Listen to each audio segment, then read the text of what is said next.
Hi everyone, welcome to this video. मैं हूं Kritika, this is O2IAS academy और हम लोग यहाँ पर HS मेंस आंसर राइटिंग के साथ में आगे बढ़ रहे हैं। तो सारथी सीरीज आप लोग की चल रही है। इसमें हिमाचल का जो पोर्शन है you guys are covering it with me और आज मैं GS2 का एक इंपॉर्टेंट टॉपिक यहाँ पर कवर करने वाली हूँ। तो इसमें पॉलिटिक्स के ऊपर बेसिकली ये यूनिट 1 है GS2 का, वो बात करता है। इसमें हम हर एक क्वेश्चंस देखेंगे। सबसे पहले तो किस तरीके के क्वेश्चन पिछले कुछ सालों में पूछे गए हैं, बेसिक आइडिया, सब रीजनलिज्म क्या होता है, बायपोलर पॉलिटिक्स क्या होता है, विमेन जो है how they are like performing in Himachal Pradesh, इसके ऊपर बात करेंगे। देन फाइनली मैं आपको कुछ क्वेश्चंस देने वाली हूँ फॉर प्रैक्टिसिंग एंड उनको जो है आप इवैल्यूएशन के लिए अकेडमी को भी भेज सकते हैं। उसके अलावा अगर आपका कोई डाउट रहता है तो इस नंबर पे आप लोग कॉल कर सकते हैं या फिर you know where to find me, right. तो आज का जो टॉपिक है it is based on the role of womens in Himachal. Then we talk about the bipolar politics in Himachal Pradesh. इन लेक्चर्स के अगर पीडीएफ्स को आप एक्सेस करना चाहते हैं वो आपको हमारी मोबाइल एप्लीकेशन पर मिलते हैं, जिसका लिंक डिस्क्रिप्शन बॉक्स में दिया गया है। तो शुरुआत करेंगे हम लोग सबसे पहले सवालों से। पिछले कुछ सालों में किस तरीके के सवाल पूछे गए हैं। 19 में आप देख सकते हो काफी सारे क्वेश्चंस पूछे गए हैं। अगेन इनको इंटरचेंजेबली लिखा जा सकता है, लेकिन you should have the sense कि किस वे में सवाल को पूछा गया है। जैसे पहला जो है वो बात करता है कि सोशियो इकोनॉमिक फैक्टर्स क्या हैं for the birth of two party system. Two party system क्या होता है, बायपोलर पॉलिटिक्स क्या होता है, यहाँ पर बायपोलर गेम के ऊपर सवाल पूछा गया है। स्टेट का जो रीऑर्गेनाइजेशन है उससे बहुत ज्यादा फर्क पड़ा था हिमाचल की पॉलिटिक्स के ऊपर। Then upper area lower area politics क्या है हिमाचल की, विमेन का रोल क्या है एंड कल्चरल डिवाइड किस तरीके का है पॉलिटिक्स में की रोल जो प्ले करता है। तो इस तरीके से सवाल जो है पूछे जाते हैं। वर्ड के अकॉर्डिंग जो है आपको यहाँ पर आंसर लिखना है किस तरीके से पूछा गया है। शुरुआत करेंगे हम लोग बेसिक से। बायपोलैरिटी क्या होता है। बायपोलैरिटी का मतलब है कि हिमाचल में हमें दो मेजर पार्टीज देखने को मिलती हैं, एक है आपकी बीजेपी और एक कांग्रेस। ये ऐसा नहीं है कि बायपोलैरिटी एकदम से आई, ये विद टाइम जो है इसका एवोल्यूशन हुआ है। सिंस हम लोग देखते हैं पहले सिंस कांग्रेस ही थी इंडिपेंडेंस के टाइम पे तो कांग्रेस जीतती है। बाद में बहुत सारी पार्टीज आई, लेकिन वक्त के साथ में क्या हुआ, वो सारी पार्टीज जो है मर्ज कर गई, या तो बीजेपी के साथ या तो कांग्रेस के साथ। इसका हमें मेजर एविडेंस देखने को मिला 2009 और 14 के लोकसभा इलेक्शंस में। यहाँ पर देखा कि 95-94% जो है टोटल वोट्स वो किसको जा रहे हैं, बीजेपी को और कांग्रेस को। इसके क्या रीजन है, तो यहां पर आती है आपकी अपर एरिया लोअर एरिया पॉलिटिक्स और भी डिफरेंट फैक्टर्स के ऊपर इनको एक्सप्लेन किया जा सकता है। फिजियोग्राफी है, डेमोग्राफी, देन आपकी हिस्ट्री, सोशियो इकोनॉमिक या फिर पॉलिटिक्स। तो इनके बेसिस पे हम लोग इनको देख सकते हैं। शुरुआत करेंगे फिजियोग्राफी के साथ में। फिजियोग्राफी में इसको अपर एरिया या लोअर एरिया कहा जाता है। अपर एरिया की जब हम बात करते हैं तो इसमें आते हैं ये वाला एरियाज ऑफ किन्नौर, इसमें शिमला आ गया आपका, लाहौल स्पीति कुल्लू। एंड जब हम लोअर एरिया की बात करते हैं तो हम शिवालिक्स की बात करते हैं। ये आपके जो मेजर लाइक प्लेन वाला चंक है, कांगड़ा, ऊना, बिलासपुर, सोलन, हमीरपुर, ये वाला एरिया। तो जब ये जो अपर एरिया है इसकी बात करते हैं सबसे पहले, दो इसमें इसको भी हम लोग काउंट करते ही हैं। इसमें जो है आपका मेजर ट्राइबल बेल्ट रहता है, ट्राइबल पॉपुलेशन रहती है, और जबकि ये 40% ऑफ द एरिया है हिमाचल का। इसमें आपके एक्सटेंसिव हॉर्टिकल्चर किया जाता है, जिससे कि एक बड़ी मार्केट बनी हुई है और दे आर लाइक अगेन जो इनकम है, सोर्स ऑफ इनकम है, वो हॉर्टिकल्चर से काफी ज्यादा आता है। फिर आती है नीचे वाली एरिया जिसको हम लोअर एरिया कहते हैं। यहाँ पर नॉन ट्राइबल लोग रहते हैं और एग्रीकल्चर में जो है सबसे ज्यादा विश्वास रखा जाता है। 96% ऑफ द पॉपुलेशन रहती है, वेयर 60% ऑफ द एरिया जो है यहाँ पर कंस्टिट्यूट करती है।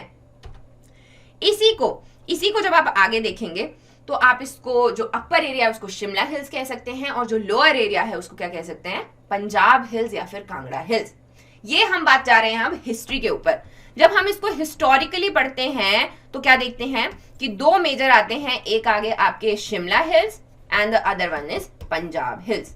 अब आपने इसका एवोल्यूशन जो है वो ध्यान से देखना है कि किस तरीके से हुआ। देखो शिमला जो है एलिवेटेड हाइट पे है, मतलब हम लोग शिवालिक्स में नहीं आता, ऊपर को चले जाते हैं तो एलिवेशन जो है वो राइज करता है।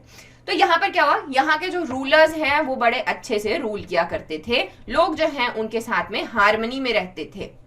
वेयर एज जब हम पंजाब हिल्स की बात करते हैं तो यहाँ पर हमें क्या देखने को मिलता है, बहुत सारे रूलर्स आए यहाँ पर। गोरखास का इन्वेजन हुआ, मुगल्स आते हैं, वेयर एज और आपके सिख रूलर्स काफी ज्यादा, राजा रंजीत सिंह का रूल हुआ करता था। तो यहाँ पे जो एडमिनिस्ट्रेशन है वो हमेशा अनस्टेबल रहा है।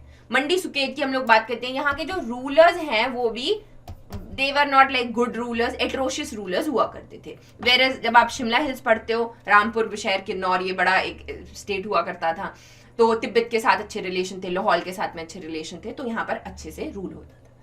तो जब ये ब्रिटिशर्स आए और इंडिपेंडेंस की बात हुई, तो यहाँ पर हमें देखने को मिला कि लोगों ने कहा, जो यहाँ के मासेस थे, उन्होंने कहा कि जो हमारे रूलर्स हैं उनको हमें ओवरथ्रो करना है, और फिर जो है डेमोक्रेटाइजेशन की बात की। वेयर शिमला में क्या हुआ, शिमला हिल्स में हमने देखा कि जो उनके रूलर्स हैं उन्होंने इवेंचुअली कांग्रेस ज्वाइन कर ली, और जो लोगों की एलिजेंस है वो भी कांग्रेस को यहाँ पर चली गई। तो इसकी वजह से जो आपका ये अपर एरिया या शिमला हिल जो है, उनका जो एक एलिजेंस है, डिवोशन है, वो कांग्रेस की तरफ झुक गया। वेरस पंजाब हिल्स में क्या हुआ, वो अपने रूलर्स को भी ओवरथ्रो करना चाहते थे और डेमोक्रेटाइजेशन भी करना चाहते। आगे क्या होता है, आगे होता है रीऑर्गेनाइजेशन। रीऑर्गेनाइजेशन में जो नीचे वाले आपके शिवालिक्स के स्टेट्स हैं, जो कांगड़ा थे, parts of Chamba, then we look at Hamirpur, Bilaspur, Una, ये सारे के सारे किस में आ गए, हिमाचल में आ गए। अब इसमें सिंस कांग्रेस के जो लीडर्स हैं वो रूल क्या करते थे अपर एरिया में, तो उन्होंने क्या है, उन्होंने सारा का सारा जो अपना अटेंशन है वो उसी वाले एरिया को दिया, और जो नीचे वाले लोग हैं, जो शिवालिक्स हैं या लोअर हिल्स के लोग हैं, उनको निग्लेक्टेड फील हुआ। जब उनको निग्लेक्टेड फील हुआ तो उनका एलिजेंस शिफ्ट हुआ और वो कहां चला गया, बीजेपी की तरफ। एंड हेंस इस तरीके से हमें ये देखने को मिला। और भी कुछ चीजें आप यहाँ पर लिख सकते हो अपने सवाल में।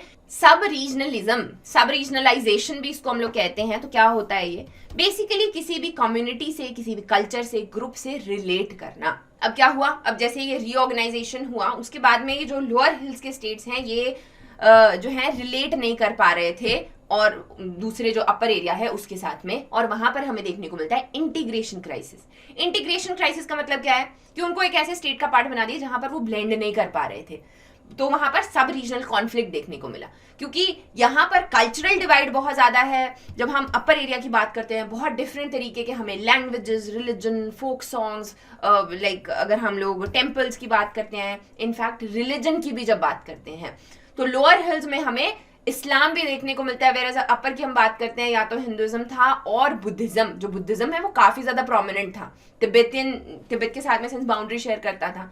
सो इस तरीके से क्या हुआ, यहाँ पर सब रीजनल कॉन्फ्लिक्ट देखने को मिला और इंटीग्रेशन क्राइसिस, जिसकी वजह से ये जो बायपोलर गेम है हिमाचल में वो यहाँ पर आता है विट। इसी के बीच में हम लोग देखते हैं पॉलिटिक्स के ट्रेंड्स चेंज होना शुरू होते हैं। जैसे जो बेसिक आपका फोकस होना चाहिए लीडरशिप डेवलपमेंट में, इससे हटकर चीजें चली जाती है the politics of vendetta. Politics of vendetta का मतलब क्या है, वो जो एलिजेंस है, फिर लोगों ने ये सोचना शुरू नहीं किया कि कौन जो है कम्युनिटी में ज्यादा डेवलपमेंट लेकर आएगा, कौन ज्यादा काम करवाएगा। बेसिक हो गया कि हार जीत, जो कांग्रेस है, हम सिंस कांग्रेस की पार्टी से तो हम कांग्रेस के हुए, बीजेपी के तो बीजेपी से। यहीं पर कैप पॉलिटिक्स भी शुरू होती है। आपने सुना होगा हिमाचल में अगर ग्रीन कैप पहनी जाती है तो you are symbolizing that you are like supporting the Congress, whereas maroon जो है it is the support for the BJP. हमेशा नहीं, ऑब्वियसली इसके ऊपर जब एक फूल लगाया जाता है तो ये किन्नौर की शान बन जाती है। सो इस तरीके से हमें डिफरेंट सिनेरियोस देखने को मिलते हैं। इसके आगे बहुत सारे रीजंस और आउटकम्स भी होते हैं। अगर इनके ऊपर सवाल पूछा जाए, क्या रहेंगे? इकोनॉमिक स्ट्रक्चर, दो तरीके से काम किया जा सकता है, या तो एक दूसरे को हराने के लिए बहुत सारा काम करे पॉलिटिकल पार्टीज, या फिर बिल्कुल भी ना करें क्योंकि उनको पता है कि वोट तो मिल ही जाएंगे सिंस एलिजेंस ग्रुप्स हैं बड़े बड़े। सो इस तरीके से इसका पॉजिटिव नेगेटिव दोनों इफेक्ट रहता है। फिर आता है सब रीजनलिज्म का फिनोमिना। यहाँ पर लोगों को बेसिकली बांटा जा सकता है उनके कल्चरल डिफरेंसेस के बीच में। यूनिटी इन डाइवर्सिटी भी एक कॉन्सेप्ट है कि हम लोग इतने डिफरेंट कल्चर हैं, डिफरेंट डिस्ट्रिक्ट्स हैं, तो उनको यूनिटी इन डाइवर्सिटी। लेकिन इसी के बेसिस पे यहाँ पर डिवाइड एंड रूल भी किया जा सकता है। जो पॉलिटिकल पार्टीज हैं, शॉर्ट टर्म उनके गोल्स हो गए हैं और इसके ऊपर जो है काम करने की जरूरत है। लोगों के रीजनल इमोशंस के साथ यहाँ पर नहीं खेला जा सकता। ये आप रीजंस और आउटकम्स में लिख सकते हो that people like the political parties they have to focus on the development and the other things. तो ये तो हो गया आपका politics. So now we are going to talk about the role of women in the politics of Himachal Pradesh. वही बात है कि जैसा ऑल इंडिया लेवल पे चल रहा है इतनी ज़्यादा अच्छा नहीं है। अगेन इसके ऊपर बहुत ज़्यादा काम करने की ज़रूरत है ताकि वो आगे आगे बढ़कर आए और खुद को रिप्रेजेंट करें यहाँ पर डिफरेंट प्लेटफॉर्म्स के ऊपर। सो ऐसा नहीं है, हिमाचल की women they are socially and politically very active and aware, उनको पता है। इसका हमें एविडेंस देखने को मिलता है हमीरपुर से, जहां पर हम देखते हैं बड़ा वियर्ड सा रिकॉर्ड है, इसको भी आप मेंशन कर सकते हो अपने आंसर में, कि वहां पे women voters are outnumbering the men voters. जो मेल्स हैं उनके से ज्यादा यहाँ पर वोटिंग जो है की जाती है। और हिमाचल में हम और भी बहुत सारी चीजें देखते हैं, जैसे कि 50% रिजर्वेशन दी जाती है पंचायती राज इलेक्शंस में। लेकिन अगेन इसका इम्प्लीमेंटेशन क्या उसी तरीके से किया जा रहा है? जैसे आपने ये तो देखा ही होगा, मंजू देवी इनका नाम था, पंचायत एक सीरीज है यहाँ पर जिसमें उनके प्रधान पति जो हैं वो सारा का सारा काम कर रहे हैं रिजर्वेशन का फायदा उठा के। सो इस तरीके के सिनेरियोज भी हमें देखने को मिलते हैं। अभी बात तो की जा रही है इलेक्शंस में कि लोकसभा में भी इस तरीके की विमेन रिप्रेजेंटेशन के ऊपर यहाँ पर रिजर्वेशन दी जाएगी, लेकिन क्या ये सक्सेसफुल रहेगा? तो इसी के ऊपर हमें बात करनी है। अगर पिछले ट्रेंड्स को देखा जाए तो टिल 2017 टोटल 29, कांग्रेस के 19 और बीजेपी के 10 ही विमेन लीडर्स हैं जो इलेक्ट हुई हैं यहाँ पर।